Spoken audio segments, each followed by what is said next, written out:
ไว้น้ำแน่ให้ได้แพ้คือยาถาพานังอานิจจังตายไปได้เกิดสาธุเด้อบุญที่เห็นเมื่อนี้จงเป็นบุญที่ประเสริฐคือความปรารถนาเด้อพอเด้อคือโรคภัยบนกรรมบันดลให้ลูกมีให้ลูกบังให้ลูกรับลูกรวยให้ได้ไปอมฟังคือโอคาสงสารให้ได้ไปนิรพานบอดเป็นที่แล้วคอยขาดให้แคล้วจากอริราชสัตตูให้บุญคำบุญสู้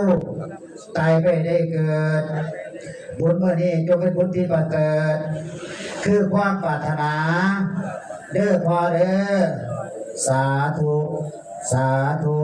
สาธุอนุโมทามิเจ็บถูกรอบกันเอาไปปักไว้ทางวิญญาณมา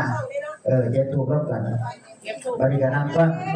เวลาอาตมาปามาเด้อว่าเด้อทำกันอาจารย์กับปฏิจุดฮะตัวนี้จุดไปในพระเขาดอกเนื่องจากว่าผู้นั้นเจ็บแต่ผมไปร่วมกันทั้งหมดเจ็บร่วมกันทั้งหมดนะบอกนี่